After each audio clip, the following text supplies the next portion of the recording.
Assalamualaikum warahmatullahi wabarakatuh. Kembali lagi di channel Saka Mobil ya. Jadi kali ini saya tidak akan mereview unit mobil, juga tidak akan memainkan alat musik ya. Untuk kesempatan kali ini saya akan sedikit bercerita mengenai beberapa kasus penipuan online yang tentunya sudah pernah saya alami sendiri ya jadinya. Jadi nanti kita akan menjelaskan kronologisnya seperti apa dengan tujuan biar teman-teman yang sering transaksi jual beli online ini nanti dapat pengetahuan tambahan dan tidak sampai istilahnya tertipu oleh penipu-penipu online tersebut ya. Jangan lupa untuk subscribe channel Saka Mobil untuk membantu mengembangkan channel ini ya. Jadi karena terlalu seringnya saya memakai kartu BRI, akhirnya saya mengajukan kartu BRI jenis yang prioritas ya. Jadi kartu BRI jenis prioritas itu kan ada yang simpedes biasa, itu yang transaksi biasa yang sering dipakai oleh orang. Kemudian ada di atasnya itu ya buku tabungannya sedikit berbeda ya. Jadi dia namanya buku tabungannya itu BRI bisnis ya. Jadi dipakai untuk kalangan bisnis karena bisa transaksi dalam jumlah besar, kemudian lebih nyaman lah. Dari kita mau transaksi berapapun bisa lah. Tingkatan yang tertinggi yang setelah itu namanya BRI prioritas ya. Jadi dengan BRI prioritas itu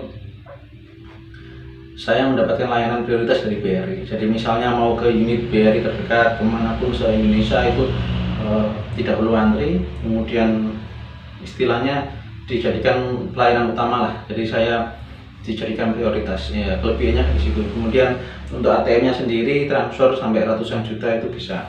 Ya mungkin gara-gara saya punya rekening itu ya. Jadi soalnya untuk mendapatkan rekening itu kan harus istilahnya setoran pertama itu sekitar 500 juta. Jadi mungkin orang mengira dengan saya punya rekening BRI prioritas itu kan jelas tabungan saya jelas di atas rata-rata ya. Jadi mungkin itu sedikit yang menjadikan saya berpikir mungkin apa gara-gara saya punya rekening itu makanya saya dijadikan target oleh si penipu online itu. Jadi ceritanya seperti ini.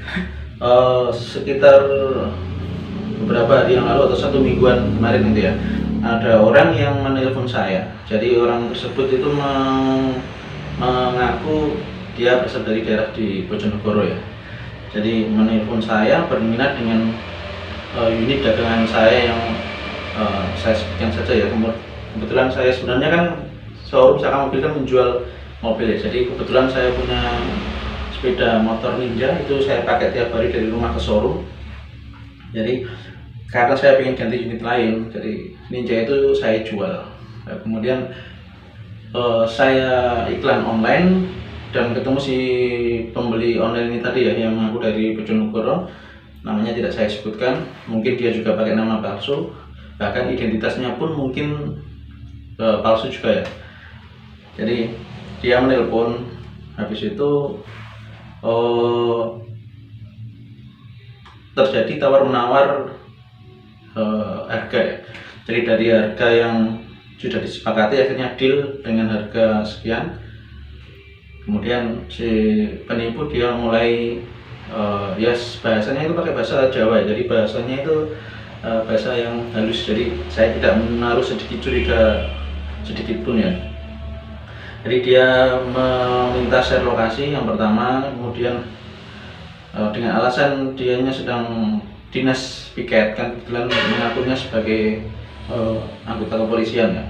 Jadi karena ada dinas piket, beliau tidak bisa istilahnya si penipu itu tidak bisa untuk melakukan pengecekan barang. Jadi katanya menyuruh anak buahnya untuk mengecek barang di tempat saya, kemudian mengecek semua surat-surat, baru setelah selesai ada kecocokan nanti si penipu akan mentransfer jumlah uang yang sepakat tadi ya. Jadi selang beberapa jam, sekitar 2-3 jam itu ada 2 orang mengaku istilahnya si penipu tadi bilangnya anak buahnya ya yang mengambil, tapi ternyata setelah sampai di lokasi di tempat saya di showroom, saya tanya ternyata bukan anak buahnya. Jadi saya sudah mulai sedikit curiga. Cuma kecurigaan itu saya istilahnya tidak apa-apa lah, yang penting izin saya laku, siapapun yang kesini yang penting saya dibayar.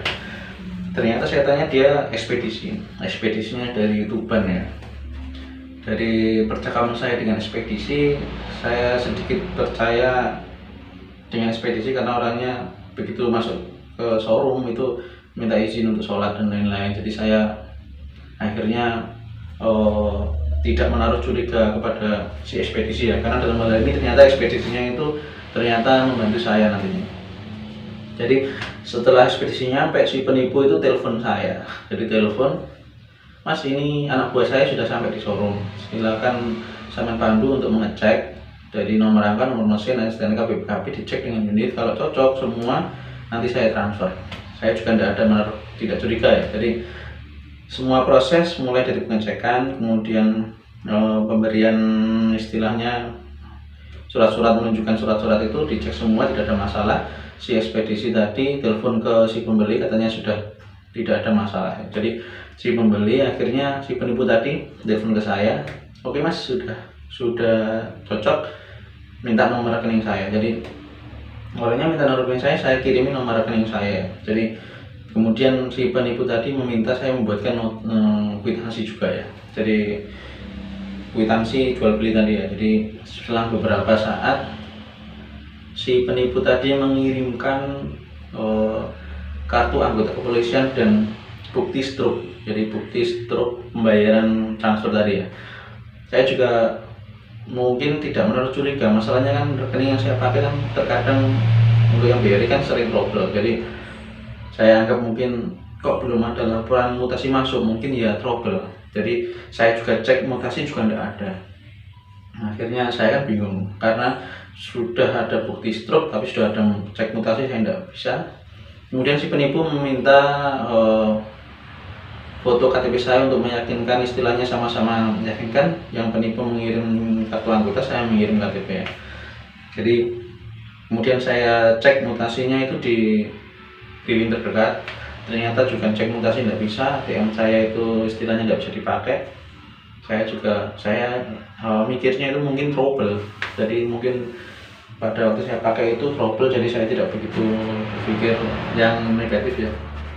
Cuma kebetulan pada waktu itu saya sempat cerita ke si ekspedisi. Jadi ekspedisi kan saya bilang, "Mas, ini nanti kebetulan saya juga minta nomor WA-nya si ekspedisi, identitas ekspedisi, bahkan foto mobil ekspedisi juga saya foto ya." Jadi dengan alasan kalau suatu saat saya ingin melakukan pengiriman barang, saya bisa minta bantuan kepada si ekspedisi tadi. Akhirnya saya berteman dengan si ekspedisi tadi ya. Saya ceritakan kronologinya seperti apa. Jadi pembayarannya itu istilahnya lewat transfer, struknya sudah ada bukti transfer, tapi dicek mutasi saya itu belum ada mutasi masuk. Jadi si ekspedisi tadi saya ceritakan, tapi ya oke lah, tidak apa-apa, silakan dibawa, tapi saya nantarkan tepat di rumahnya si pembeli, saya foto transaksi serah terima, saya foto KTP si pembeli dan lokasi rumahnya ya. Jadi suatu saat kalau ternyata besok saya cek di bank ternyata mutasi belum ada yang masuk, tidak ada rekening transferan dari rekening tersebut, ya mungkin saya bisa konfirmasi langsung ke rumah dengan jasa ekspedisi dengan biaya sesuai dengan pengiriman yang diberikan kemarin. Jadi akhirnya dengan kesempatan tersebut ya tidak apa-apa lah, bismillah saja ya. Kemudian saya deal, saya transfer, bahkan bukti serah terima mengangkut ke dalam mobil ekspedisi juga saya foto. Nah, kemudian saya komunikasi dengan si penipu itu juga biasa-biasa. Maksudnya saya juga tidak menaruh curiga, soalnya kan orangnya juga pakai bahasa Jawa yang halus, jadi tidak ada masalah sama sekali ya. Kemudian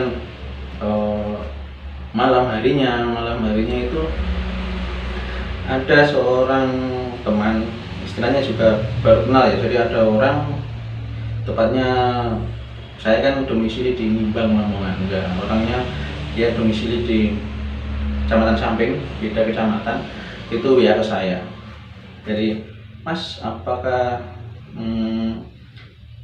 sampai ada transaksi dengan nomor ini, saya juga kaget karena apa? Semua transaksi mulai kwitansi dan transaksi serah terima mobil itu, serah terima motor Ninja tadi ada fotonya semua dan ada di dia. Nah, akhirnya saya juga tanya, loh ada apa ya? Nah, kebetulan si mbaknya tadi ini yang barusan WA itu beberapa hari yang lalu sempat WA saya untuk menanyakan unit mobil saya itu secara kebetulan juga ya. Jadi ternyata si mbaknya tadi menjelaskan, ini ada orang mengaku dari Bojonegoro ternyata mau beli emas saya, mbaknya itu jualan emas. Jadi si pembeli itu meyakinkan si mbaknya itu bahwasanya si pembeli itu tadi sudah melakukan transaksi dengan saya di showroom saya, bahkan bukti-bukti kwitansi juga diserahkan untuk membuat percaya si mbaknya tadi. Ternyata mbaknya juga ditransferi sejumlah sekitar 3 juta sekian harga emasnya itu. Nah itu ternyata dicek dimutasi juga nggak bisa, jadi dimutasi kosong. Nah ada kurirnya juga yang sempat mau ngambil emasnya yang dibeli tadi ya, cuma sama si mbaknya tadi tidak diberikan karena belum bisa mengecek mutasi masuknya ya, belum ada bukti bukti transfernya sudah ada, cuma mutasi masuknya juga belum ada sama seperti saya. Akhirnya saya bilang ke mbaknya tadi, mbak itu mungkin juga penipu mungkin ya, masalahnya saya juga ditransfer sama orangnya tapi tidak ada transaksi masuk atau mutasi masuk di rekening saya. Jadi akhirnya sama si mbaknya tadi terus tidak diserahkan barang emasnya tadi, soalnya belum ada transferan masuknya, itu belum ada dicek dimutasi. Kemudian sekitar jam 11 jam 12 malam itu si ekspedisi telepon saya, jadi bercerita kalau mas ini unit ninjanya saya amankan, saya bawa pulang, soalnya saya di tengah jalan itu saya dihadang sama si anak buah pembeli tadi ya, katanya suruh menurunkan ninjanya lah sesuai pesanan jenengan kalau sepeda atau ninjanya tadi harus dikirim tepat di depan rumah si pembeli ya, tapi orangnya maksa turun di tengah jalan, jadi sempat cekcok rame. Nah si ekspedisi juga curiga karena si anak buah si pembeli tidak mau diajak transaksi di rumah, jadi di tengah jalan rame, kemudian ditolongi sama si warga, dijelaskan kondisinya seperti apa. Jadi akhirnya sesuai kesepakatan dengan warga kalau menyerahkan istilahnya identitas kepercayaan si ekspedisi tadi ya, jadi barang rencananya dikirim kembali ke saya, cuma karena takut di jalan dihadang atau dikejar sama si komplotan penipu tadi ya, akhirnya si ekspedisi tadi telepon saya, katanya mengamankan barangnya itu agak jauh dan tersembunyi ya di rumah saudaranya.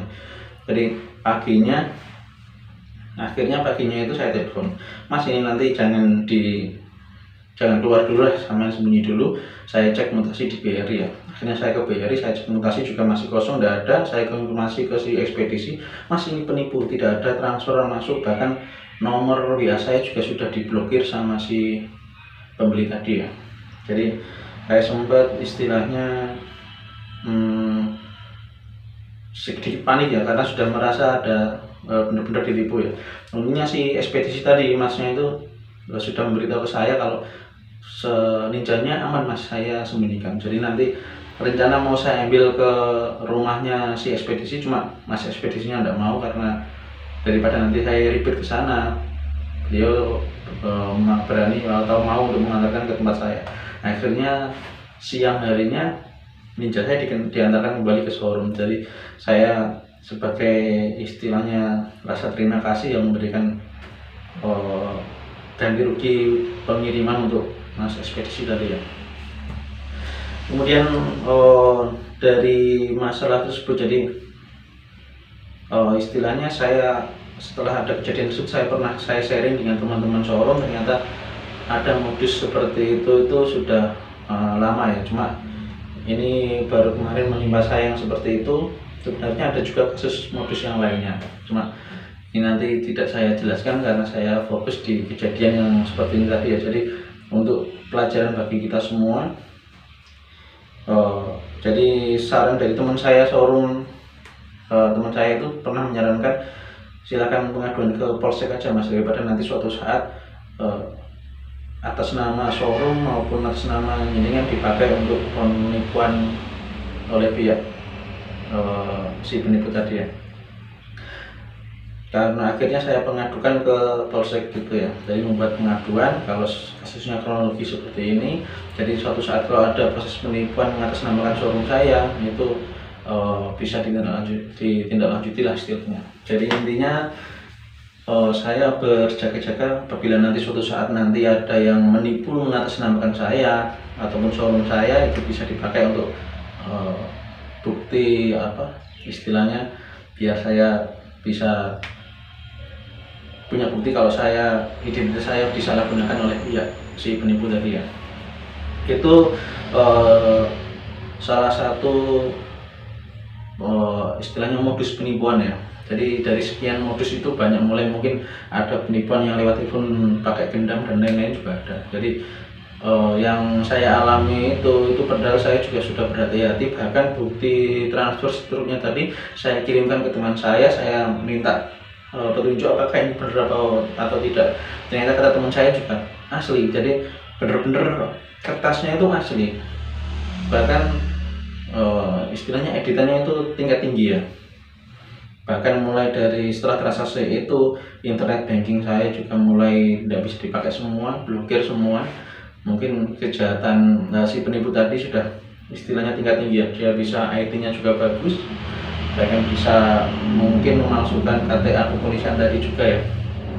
Jadi kebetulan saya kemarin pas melapor di polsek di Kanit Reskrim, itu kebetulan juga teman saya, bahkan sempat istilahnya bercanda dengan saya, guyon ya. Saya kan istilahnya sarjana komunikasi ya, jadi bahkan sebelum bisnis ini saya juga punya warnet servis komputer. Bahkan saya juga dibilang sama si teman saya, kok bisa kena tipu, sampean kan istilahnya kan sudah pintar IT lah, dari dulu juga pintar IT, cuma ya gimana lagi, yang namanya juga ya istilahnya apes lah. Karena mungkin saya sedikit teledor, akhirnya ya saya pakai untuk pelajaran kedepannya ya. Itu salah satu modus penipuan yang saya alami beberapa hari terakhir ya. Jadi nanti untuk calon-calon pembeli atau yang melihat video ini bisa dipakai pelajaran kalau mau transaksi ataupun kalau mau beli mobil di tempat saya ya langsung ke tempat saya, barang pembayaran di tempat, bisa lewat transfer tapi kan harus di tempat. Jadi biar sama-sama aman ya, jangan sampai membeli kucing dalam karung. Jadi lewat iklan cocok di DP lewat online tanpa tahu siapa yang jual, itu jangan. Kemudian untuk yang saran untuk teman-teman yang pelaku bisnis jual beli mobil ataupun motor ya, kalau ada yang seperti itu ya sedikit berhati-hati. Jadi nanti kalaupun sudah terlanjur seperti saya, bisa melakukan pelaporan atau laporan aduan ke polsek terdekat ya. Jadi itu yang kemarin beberapa hari lalu saya alami ya, sempat membuat sedikit pusing itu kemarin. Jadi beban kalau suatu saat ada penipuan mengatasnamakan showroom saya, nah itu yang menjadi saya menjadi pikiran lah intinya. Kemudian mungkin yang saya alami, saya ceritakan yang saya alami saja ya. Jadi pernah juga saya ditelepon sama orang yang mengaku dari BRI Pusat dari Jakarta. Jadi si penipu tadi juga tahu identitas saya, mulai nama ibu saya, tanggal lahir, alamat saya, semua itu ditanyakan. Kemudian saya juga secara tidak sadar menjawab dengan ya. Kemudian saya juga sedikit ada kecurigaan juga, apakah ini modus penipuan atau apa. Akhirnya saya terlintas untuk menghubungi BRI cabang Lamongan ya. Jadi si penipuan tadi akhirnya saya tutup paksa.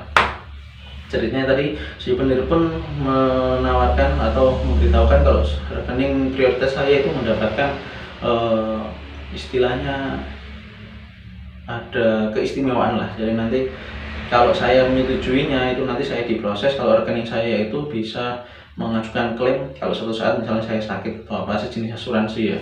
Jadi nanti kalau ada saya ataupun keluarga yang di rumah sakit, itu nanti rekening prioritas saya bisa dipakai untuk klaim asuransi. Kemudian saya ceritakan ke petugas BRI Lamongan, ternyata itu nggak ada program seperti itu. Itu merupakan salah satu modus penipuan ya. Jadi nanti Kalau kita menjawab iya, kemudian deal dengan kesepakatan itu ternyata pembicaraan lewat telepon itu direkam. Jadi dipakai untuk auto debit. Jadi itu nanti ceritanya ada pihak asuransi, saya juga nggak tahu, istilahnya dengan bukti rekaman tadi menyetujui kalau saya setuju dengan auto debit asuransi yang dilakukan itu ya.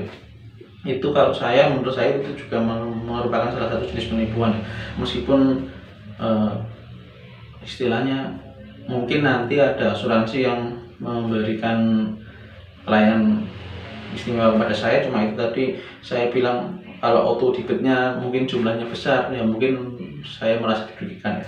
Untungnya saya belum sempat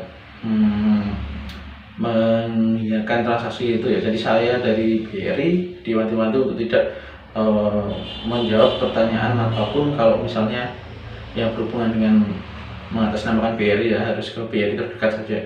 Jadi itu tadi. Kemudian beberapa hari kemudian saya sering ditelepon oleh pihak nomor tersebut ya, cuma saya tolak. Takutnya kalau saya jawab iya lagi itu otomatis nanti rekening saya auto debit per bulan masuk ke asuransi tersebut ya. Cuma saya juga tidak tahu itu asuransi atau apa, mungkin juga itu juga salah satu penipuan juga ya. Istilahnya saya sharing seperti ini supaya teman-teman tahu ya. Untuk modus-modus penipuan yang lainnya kita bahas nanti ya. Jadi saya memberikan istilahnya cerita seperti ini ya, biar untuk pelajaran bagi kita semua. Kalau istilahnya mau bertransaksi jual beli online, sedikit berhati-hati ya. Jadi itu yang saya alami beberapa hari yang lalu ya. Semoga bermanfaat, bisa dijadikan pelajaran bagi kita semua ya. Assalamualaikum warahmatullahi wabarakatuh.